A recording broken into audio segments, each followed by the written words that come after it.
Para nadie es un secreto que el lenguaje de la física corresponde a la asignatura de matemáticas.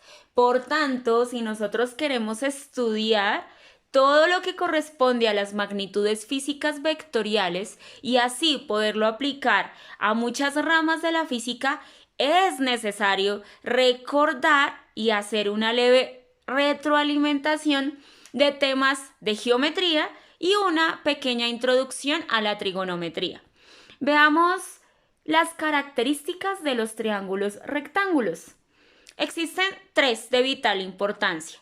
Primera, tiene un ángulo recto que es equivalente a 90 grados. Segunda, dos ángulos agudos que son menores a 90. Esa es la definición de agudo, recordemos. Tercera, tiene tres elementos, hipotenusa y dos catetos, adyacente y opuesto. ¿Listo? ¿Qué es importante en los vectores? Que ustedes identifiquen hipotenusa y cada uno de los catetos respectivos. Veamos el primer ejemplo. Lo que vamos a hacer a continuación es fundamental para toda la descomposición vectorial por medio del método de componentes rectangulares, es decir, el tema que estamos viendo en física. Y es identificar la hipotenusa y cada uno de sus respectivos catetos. Lo vamos a hacer a continuación. Veamos. En el primer triángulo notamos que el ángulo está establecido en la parte superior, ¿cierto? Este va a ser nuestro ángulo de estudio. Si ustedes pueden evidenciar o recordar todas sus temáticas de trigonometría que han visto hasta el momento, a este ángulo se le denomina alfa, ¿sí? Ahora, ¿cómo identificamos la hipotenusa? La hipotenusa nos dice que es el lado opuesto al ángulo recto. Entonces veamos, mi ángulo recto es el que se encuentra establecido a continuación, ¿sí? Que configura como una L mayúscula, ¿sí? En ocasiones ustedes lo van a encontrar con un cuadrito, así como está establecido en esta parte. ¿Listo? Al identificar mi ángulo recto, la hipotenusa siempre va a ser el lado opuesto a este ángulo. Entonces veamos, lado opuesto a este ángulo de 90 grados es este lado de acá. Por tanto, este lado va a ser mi hipotenusa. ¿Listo? Hipotenusa. Listo. Ahora veamos. Identifiquemos el cateto adyacente. El cateto adyacente es el lado del ángulo de estudio. Si mi ángulo de estudio es este de acá, ¿cierto? Y mis catetos son los lados que configuran ese ángulo recto, significa que mi cateto adyacente es el que se encuentra al lado de mi ángulo de estudio. Por tanto, este va a ser mi cateto adyacente. ¿Listo? Y mi cateto opuesto es el que se encuentra al frente del ángulo de estudio. Veamos. Mi ángulo de estudio, el cateto que se encuentra al frente es este costado. Por tanto, podemos definir este como cateto opuesto. ¿Listo?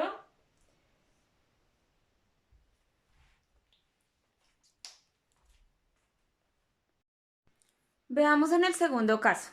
Identifico primero mi ángulo recto, que en este caso es el que se encuentra establecido en esta parte. Ya se lo señalo. Acá, véanlo. Aquí está la L que hablábamos con anterioridad. ¿Listo? Si este es mi ángulo recto, significa que mi hipotenusa a ser el lado opuesto a este ángulo recto sería esta de acá. ¿Listo? Ahora, cateto adyacente, el lado del ángulo de estudio, ¿cierto? Entonces, si este es mi ángulo de estudio, mi cateto adyacente sería este de acá. ¿Listo? Y finalmente, cateto opuesto, que es el que se encuentra al frente del ángulo de estudio. Si este es mi ángulo de estudio, el que está al frente sería este de acá, por tanto, este sería mi cateto opuesto. ¿Listo? Y finalmente, en el último caso, tenemos que establecer los mismos elementos. Entonces, veamos. ¿Cuál sería mi ángulo recto? Vean que en los casos anteriores hay un cuadrito que señala mi ángulo de 90 grados. En este caso no está, pero yo lo puedo configurar al conformar la L. Véanlo acá, este sería mi ángulo recto. Esto significaría que este de acá es mi hipotenusa, ¿cierto? Y el cateto adyacente es el que se encuentra al lado del ángulo de estudio. Mi ángulo, cateto adyacente. Y finalmente cateto opuesto, que se encuentra al frente del ángulo de estudio. Si este es mi ángulo de estudio, este sería mi cateto opuesto. Y eso sería todo.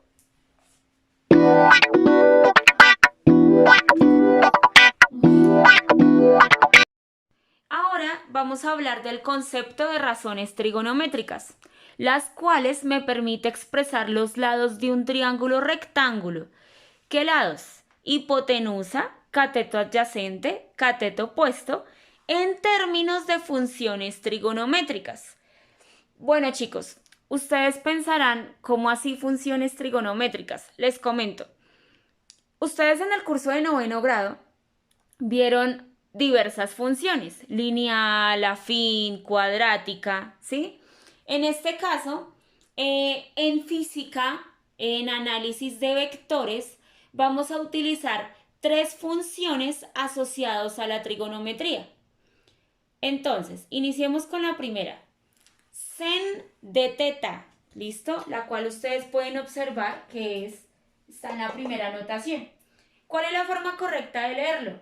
Seno de teta. ¿Por qué teta? Porque es el ángulo que estamos trabajando.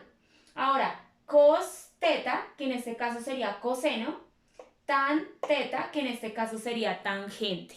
¿Listo? De teta, ¿listo? Hacia el costado derecho ustedes van a encontrar todas las funciones trigonométricas en términos de los lados del triángulo. Por ejemplo, primero, seno de teta es igual cateto opuesto sobre hipotenusa. Ya vimos anteriormente cómo identificar el cateto opuesto en un triángulo. Coseno de teta, cateto adyacente sobre hipotenusa. Y por último, tangente de teta, cateto opuesto sobre cateto adyacente. Ahora, ustedes de pronto tendrán la inquietud de dónde salen estas fórmulas. Estas fórmulas salen de una temática imprescindible en la trigonometría que se denomina círculo unitario, en la cual la van a ver con detalle en el curso de trigonometría. En física vamos a aplicarlas, ¿listo? Y en trigonometría ustedes ya van a hablar de manera muy sutil, ¿sí? Algunas cuestiones, ¿sí? Pero también muy detallada en este tipo de funciones, ¿listo? Ahora, nota importante, la función trigonométrica siempre debe ir en compañía del ángulo, esa es la manera correcta de escribirla. ¿A qué voy? Por ejemplo, sen, que sería seno, que es la primera función, ¿cierto? Ángulo alfa, ¿cierto? Esa es la manera correcta para escribir la función. Pero si ustedes escriben sen, ¿sí? Digamos que en física y en trigonometría la función solita no significa absolutamente nada a menos de que usted tenga el ángulo que está trabajando. ¿Listo? Eso sería todo. Para que nos quede más claro de cómo aplicar las razones trigonométricas, vamos a hacer múltiples ejemplos asociados a triángulos rectángulos y finalmente los vamos a usar en vectores para seguir con toda la teoría establecida en física. ¿Listo? Recordemos que el origen de estas fórmulas se habla realmente en trigonometría. ¿Listo? Para la actividad que nosotros vamos a realizar es necesario que nosotros tengamos en cuenta el excelente uso de la calculadora científica. ¿Listo? Y que ustedes empiecen a calcular las funciones trigonométricas fundamentales de un ángulo específico. ¿Cómo lo vamos a hacer? Independientemente de la calculadora, vamos a encontrar las 3 funciones en este caso. Seno, coseno, tangente, veamos acá. Seno, coseno, tangente y veamos en este costado. Seno, coseno y tangente. ¿Cuál es la manera más específica o para calcular este tipo de funciones? Entonces hagámoslo, por ejemplo, en esta. Vamos a separar estas dos. En todas funciona igual. Entonces, acá, si ustedes quieren calcular, por ejemplo, seno de 30, Entonces oprimo el seno y escribo 30 y por último igual. Y aquí ya me arroja el valor, 0.5. Ese será el valor para esa función. Igual para coseno. Entonces, por ejemplo, coseno de 30 que me tiene que dar 0.86. 0.86, véanlo. Entonces, así lo van a calcular, ¿vale? ¿Por qué arrojan esos valores? Recuerden que eso lo van a ver con mayor precisión en trigonometría, ¿listo?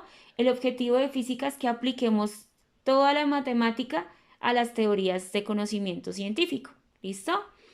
Van a haber ocasiones, de pronto, espero que no les suceda y entren en colapso, que van, por ejemplo, a escoger la función tangente y van a seleccionar, por ejemplo, 90 y eso les va a dar mat error. ¿Qué significa eso? Que para 90 esta función trigonométrica no está definida. Ustedes ya después cuando empiecen a ver todo el análisis gráfico correspondiente a cada función trigonométrica, que es un tema súper bonito, se van a dar cuenta porque no existe para determinados valores. ¿Listo? Entonces, iniciamos con el primer ejemplo para aplicar todo este tipo de funciones. No se me vayan a asustar por la teoría que estamos manejando.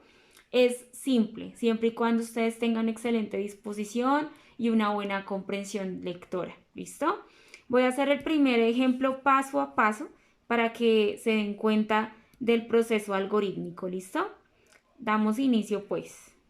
Vamos ahora a lo siguiente. Necesitamos establecer bien el teorema de Pitágoras. El teorema de Pitágoras a ustedes les va a permitir hallar cualquiera de los catetos, en este caso B o A o C, ¿listo? Teniendo en cuenta el despeje específico. Por ejemplo, si yo quisiera hallar el valor de la hipotenusa, lo que tengo que hacer es coger la ecuación general. Entonces veamos, A a la 2 más B a la 2 igual a C a la 2. Entonces lo hacemos y despejamos C. Para despejar C, como acá hay un cuadrado y no alterar la expresión, entonces raíz cuadrada acá y raíz cuadrada acá.